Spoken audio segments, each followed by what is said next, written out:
Hi everyone, ತುಂಬಾನೇ refreshing ಆದ ಒಂದು energy drink royal apple custard milk ಶೇಕ್ನ ಹೇಗೆ ಮಾಡೋದು ಅಂತ ತೋರಿಸ್ಕೊಡ್ತಾ ಇದ್ದೀನಿ. ಇದರ ಹೆಸರೇ ಹೇಳೋ ಹಾಗೆ ಇದಕ್ಕೆ ಡ್ರೈ ಫ್ರೂಟ್ಸ್ನ ಗ್ರೈಂಡ್ ಮಾಡಿ ಹಾಕೋದ್ರಿಂದ ಇದಕ್ಕೆ ರಾಯಲ್ ಟೇಸ್ಟ್ ಕೊಡುತ್ತೆ. ಟೇಸ್ಟ್ ಅಂತೂ ಅಲ್ಟಿಮೇಟ್ ಅಂತ ಹೇಳ್ಬೋದು. ಸೇಮ್ ಕುಲ್ಫಿ ಟೇಸ್ಟ್ ಇರತ್ತಲ್ಲ, ಹಾಗೆ ಇರುತ್ತೆ. ಇದನ್ನ ಸಮ್ಮರ್ಗೆ ಮಾಡ್ಕೋಬೇಕು ಅಂತ ಏನಿಲ್ಲ, ಏನಾದರೂ ತಣ್ಣಗೆ ಕುಡಿಬೇಕು ಅಂತ ಅನ್ನಿಸ್ದಾಗ ಯಾವುದೇ ಸೀಸನ್ ಆಗಲಿ ಯಾವುದೇ ಒಕೇಶನ್ ಆಗಲಿ ಕ್ವಿಕ್ ಆಗಿ ಮಾಡ್ಕೋಬಹುದು. ಅಷ್ಟು ಸಿಂಪಲ್ ಆಗಿದೆ ಈ ರೆಸಿಪಿ. ಹಾಗಿದ್ರೆ ಬನ್ನಿ ರಾಯಲ್ ಆಪಲ್ ಕಸ್ಟರ್ಡ್ ಮಿಲ್ಕ್ ಶೇಕ್ನ ಹೇಗೆ ಮಾಡೋದು ಅಂತ ನೋಡೋಣ. ಮೊದಲಿಗೆ ನಾವು ಕಸ್ಟರ್ಡ್ ಮಿಲ್ಕ್ನ ರೆಡಿ ಮಾಡ್ಕೊಳ್ಳೋಣ. ಅದಕ್ಕೆ ನಾನು ಒಂದು ಕಡಾಯಿಯಲ್ಲಿ 3/4 ಲೀಟರ್ ಅಷ್ಟು ಆರೆಂಜ್ ಪ್ಯಾಕೆಟ್ದು ಹಸಿ ಹಾಲನ್ನು ಹಾಕಿದ್ದೀನಿ. ಈ ಹಾಲಿನ ಜೊತೆಗೇನೆ ಅರ್ಧ ಕಪ್ಪಷ್ಟು ಸಕ್ಕರೆನ ಹಾಕಿ ಹಾಲನ್ನು ಚೆನ್ನಾಗಿ ಕುದಿಸ್ಕೊಳ್ಬೇಕು. ಇದಕ್ಕೆ ನಾನು ಆರೆಂಜ್ ಪ್ಯಾಕೆಟ್ದು ಗಟ್ಟಿ ಹಾಲನ್ನು ತಗೊಂಡಿರೋದ್ರಿಂದ ತುಂಬ ಕುದಿಸ್ಕೊಳ್ಳೋದೇನೂ ಬೇಡ. ಸಕ್ಕರೆ ಎಲ್ಲ ಕರಗಿ ಹಾಲು ಒಂದು ಕುದಿ ಬಂತು ಅಂದರೆ ಸಾಕು. ಒಂದು ಸಮಯ ನೀವು ಬ್ಲೂ ಪ್ಯಾಕೆಟ್ದು ತೆಳು ಹಾಲನ್ನು ತಗೊಂಡಿದ್ರೆ ಒಂದು 10 ನಿಮಿಷ ಹಾಲನ್ನು ಚೆನ್ನಾಗಿ ಕುದಿಸ್ಕೊಳ್ಬೇಕಾಗತ್ತೆ. ಈಗ ನೋಡಿ, ಹಾಲು ಚೆನ್ನಾಗಿ ಕುದಿಲಿಕ್ಕೆ ಸ್ಟಾರ್ಟ್ ಆಗಿದೆ. ಇದಕ್ಕೆ ಈಗ ಕಸ್ಟರ್ಡ್ ಪೌಡರ್ನ ಸೇರಿಸ್ಕೊಳ್ಳೋಣ. 3/4 ಲೀಟರ್ ಹಾಲಿಗೆ 2 ಟೀ ಸ್ಪೂನ್ ಅಷ್ಟು ಕಸ್ಟರ್ಡ್ ಪೌಡರ್ ತಗೊಂಡಿದ್ದೀನಿ. ಅದಕ್ಕೆ ಸ್ವಲ್ಪ ಹಾಲನ್ನು ಹಾಕಿ ನೀಟಾಗಿ ಮಿಕ್ಸ್ ಮಾಡ್ಕೊಳ್ಬೇಕು.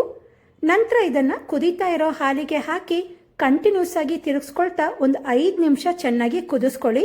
ಫ್ರೂಟ್ ಕಸ್ಟರ್ಡ್ ಆದರೆ ನಾವು ಕಸ್ಟರ್ಡ್ ಪೌಡರ್ನ ಸ್ವಲ್ಪ ಜಾಸ್ತಿ ಹಾಕಿ ಕಸ್ಟರ್ಡ್ ಮಿಲ್ಕ್ನ ಸ್ವಲ್ಪ ಗಟ್ಟಿ ಮಾಡ್ಕೊಳ್ತೀವಿ. ಆದರೆ ಇದು ಡ್ರಿಂಕ್ ಆದ್ರಿಂದ 3/4 ಲೀಟರ್ ಹಾಲಿಗೆ 2 ಟೀ ಸ್ಪೂನ್ ಕಸ್ಟರ್ಡ್ ಪೌಡರ್ ಸಾಕಾಗತ್ತೆ. ಇದು ಕುಡಿಯೋ ಕನ್ಸಿಸ್ಟೆನ್ಸಿಯಲ್ಲಿ ಇರಬೇಕು.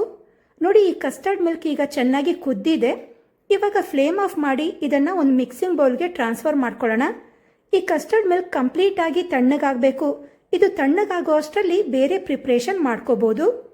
ಇದು ಆರೋ ಅಷ್ಟರಲ್ಲಿ ಒಂದು ಬೌಲ್ನಲ್ಲಿ 1 ಟೇಬಲ್ ಸ್ಪೂನ್ ಅಷ್ಟು ಸಬ್ಜಾ ಸೀಡ್ಸ್ಗೆ ನೀರನ್ನು ಹಾಕಿ ಒಂದು 10 ನಿಮಿಷ ನೆನೆಯಲಿಕ್ಕೆ ಬಿಡಬೇಕು. ಒಂದು 10 ನಿಮಿಷದಲ್ಲಿ ಸಬ್ಜಾ ಸೀಡ್ಸ್ ಚೆನ್ನಾಗಿ ಅಳ್ಕೊಂಡಿರತ್ತೆ. ಇದು ನೆನೆಯೋ ಅಷ್ಟರಲ್ಲಿ ಡ್ರೈ ಫ್ರೂಟ್ಸ್ನ ಗ್ರೈಂಡ್ ಮಾಡ್ಕೊಳ್ಳೋಣ. ನಾನಿಲ್ಲಿ 10 ಬಾದಾಮಿನ ನೆನೆಸಿ ಸಿಪ್ಪೆ ತೆಗೆದು ಹಾಕೊಂಡಿದ್ದೀನಿ. ಹಾಗೆ ಒಂದು 10 ಗೋಡಂಬಿ ನೆನೆಸಿರೋದನ್ನು ಹಾಕಿ ಒಂದು 5 ಬೀಜ ತೆಗೆದಿರೋ ಖರ್ಜೂರ, ಹಾಗೆ ಫ್ಲೇವರ್ಗೆ 3 ಏಲಕ್ಕಿ, ನಂತರ ಕಲರ್ಗೆ ಅಂತ ಕೇಸರಿ ದಳ ಹಾಕಿದ್ದೀನಿ. ಇದ್ರೆ ಹಾಕೊಳ್ಳಿ, ಇಲ್ಲ ಅಂದರೆ ಸ್ಕಿಪ್ ಮಾಡ್ಬೋದು. ಇದಕ್ಕೆ ಹಾಲನ್ನು ಹಾಕಿ ಫುಲ್ ನೈಸಾಗಿ ಗ್ರೈಂಡ್ ಮಾಡ್ಕೋಬೇಕು. ಈ ಮಿಲ್ಕ್ ಶೇಕ್ಗೆ ಕುಲ್ಫಿ ಟೇಸ್ಟ್ ಬರೋದು ನಾವು ಗ್ರೈಂಡ್ ಮಾಡ್ಕೊಂಡಿರೋ ಡ್ರೈ ಫ್ರೂಟ್ಸಿಂದ. ಹಾಗೆ ಇದಕ್ಕೆ ಕೇಸರಿ ದಳಗಳನ್ನು ಹಾಕಿರೋದಕ್ಕೆ ಒಳ್ಳೆ ಕಲರ್ ಕೂಡ ಬಂದಿದೆ. ಈಗ ಕಸ್ಟರ್ಡ್ ಮಿಲ್ಕ್ನ ಆರ್ಲಿಕ್ಕೆ ಇಟ್ಟಿದ್ವಲ್ಲ, ಅದು ಕೂಡ ಪೂರ್ತಿ ತಣ್ಣಗಾಗಿದೆ. ನೋಡಿ, ಕಸ್ಟರ್ಡ್ ಮಿಲ್ಕ್ ಬಿಸಿ ಇದ್ದಾಗ ಸ್ವಲ್ಪ ತೆಳು ಇತ್ತು, ಇದು ಆರಿದ ಮೇಲೆ ಸ್ವಲ್ಪ ಮಂದ ಆಗಿದೆ. ಇವಾಗ ಇದಕ್ಕೆ ಡ್ರೈ ಫ್ರೂಟ್ಸ್ನ ಗ್ರೈಂಡ್ ಮಾಡ್ಕೊಂಡಿದ್ವಲ್ಲ, ಅದನ್ನು ಸೇರಿಸ್ಕೊಳ್ಬೇಕು. ಇದನ್ನು ಸೇರಿಸ್ಕೊಳ್ಳೋದ್ರಿಂದನೂ ಮಿಲ್ಕ್ ಶೇಕ್ಗೆ ಕ್ರೀಮಿ ಟೆಕ್ಸ್ಚರ್ ಕೊಡತ್ತೆ. ಹಾಗೆ ಸಬ್ಜಾ ಸೀಡ್ಸ್ನ ನೆನೆಯಲಿಕ್ಕೆ ಇಟ್ಟಿದ್ವಲ್ಲ, ಅದು ಕೂಡ ಚೆನ್ನಾಗಿ ಅರಳಿದೆ.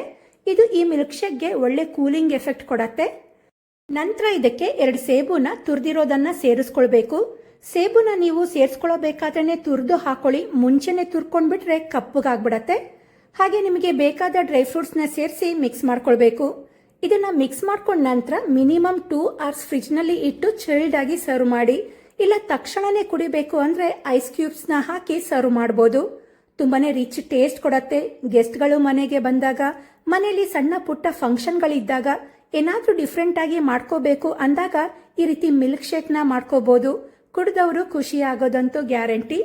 ಈಗ ಸಖತ್ ರಿಫ್ರೆಶಿಂಗ್ ಆದ energy drink royal apple custard milkshake ರೆಡಿಯಾಗಿದೆ.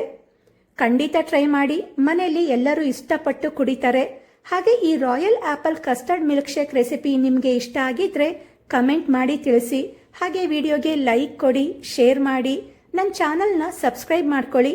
ಇದೇ ರೀತಿಯಾದ ಡಿಫ್ರೆಂಟ್ ಆದ ರೆಸಿಪಿಗಳಿಗೆ ನನ್ನ YouTube channel, Facebook page, Instagram ಅಕೌಂಟ್ನ ಫಾಲೋ ಮಾಡೋದನ್ನು ಮರಿಬೇಡಿ. Thank you.